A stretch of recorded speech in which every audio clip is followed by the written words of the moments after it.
C'est vraiment, vraiment dommage qu'il n'y ait pas les odeurs à la télévision parce que ça sent bon. Nous sommes chez Bélanger en compagnie de Jacques Bélanger, meilleur ouvrier de France. Bonjour Jacques. Bonjour. Merci de nous recevoir ici, non pas dans le centre-ville du Mans, mais dans votre atelier, là où tout naît. Là, on voit derrière nous des chocolats magnifiques qui sont en train de naître devant nous. Alors un atelier avec beaucoup de gens, il n'y en a que 2 là pour l'instant, mais vous avez une belle équipe. Hein.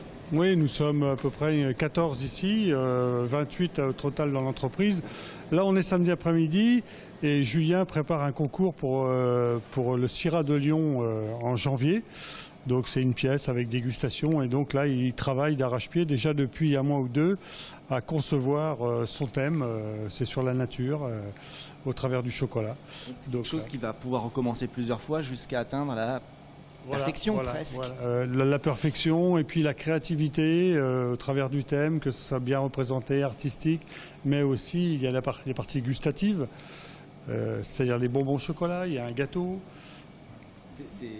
Et là, il faut utiliser toutes les techniques chocolatières si possible. Là, on est dans le chocolat modelé, mais il faut qu'il y ait du brillant, il faut qu'il y ait du gratté. Il faut montrer le travail manuel, la beauté du travail manuel et toutes les techniques connues et aussi inconnues, si on peut en trouver. On est demandeur en tant que jury. Enfin là, moi, je ne fais pas partie du jury puisque quand on a un participant dans l'entreprise, on ne peut pas jurifier. Mais j'ai comme référence le concours du meilleur ouvrier de France qu'on est en train d'organiser en ce moment. Et voilà, c'est ce qu'on veut trouver dans les règlements, c'est trouver, pousser le travail manuel à chercher encore plus loin, à trouver des choses. Vous avez un parcours exceptionnel, vous avez beaucoup bougé, beaucoup voyagé, vous êtes même allé jusqu'au Canada, je crois. Hein.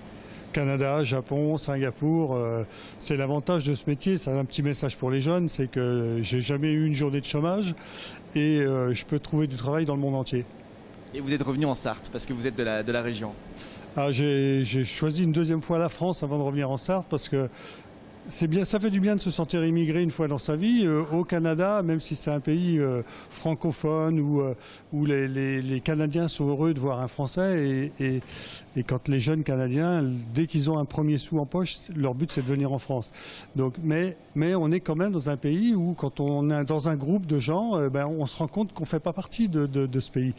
Et ça fait du bien dans sa vie de se sentir, d'être immigré une fois. Comme ça, on comprend mieux. Bon, là, on est en Sarthe au Mans, on va visiter un petit peu l'atelier. Avec cette partie-là, c'est du marbre, on travaille sur du marbre hein, pour le chocolat. Voilà, c'est pas du marbre, c'est du Comblanchien. Mais oui, le chocolat, on a des machines, mais on le fait toujours. Il y a le tempérage. Et le tempérage, c'est on fait fondre le chocolat à 45, on le coule sur du Comblanchien, du marbre. Pourquoi? Parce que le marbre va être plus froid que la température de la pièce. Et si on met un chocolat qui va faire 45 degrés dessus, le marbre va pas se mettre à chauffer. Si vous faites ça sur de l'inox, il va tout de suite à venir à 45 degrés et il ne va pas descendre le chocolat à 27. Ah oui, parce que donc, tout est une question de précision de température, c'est extrêmement précis tout ce que vous faites.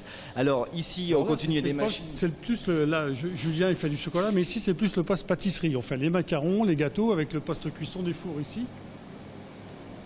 Voilà. Ici c'est l'élaboration des ganaches. On fait ça dans un mixeur, mais qui est sous vide d'air quand il fonctionne, avec les batteurs pour monter les macarons. Donc ça c'est le poste recette en fait. Ça, c'est le poste décoration, où vous allez être mon apprenti tout à l'heure. C'est pas vrai. Qu'est-ce que vous m'avez réservé? Sur le thème de l'automne, puisqu'on est quand même encore à l'automne, on va faire un petit coffret, une boîte tout en chocolat. Et ensuite, on va garnir de bonbons de chocolat. C'est ce petit herbier, en fait. C'est un herbier, une boîte avec 4 côtés qui ressemble à un livre, et puis des feuilles or sur le dessus, et écrit herbier au cornet. Donc, des techniques chocolatières. De la découpe et de l'écriture au cornet que je vais vous faire, vous allez voir. C'est un stylo en chocolat en fait qu'on se fabrique nous-mêmes à partir d'une feuille de papier. Le chocolat coule, je vais être l'apprenti d'un meilleur ouvrier de France dans quelques instants. On va manger du chocolat évidemment, on se retrouve donc dans quelques minutes, je vous le rends l'antenne et puis on se retrouve tout à l'heure Mickaël et vos invités.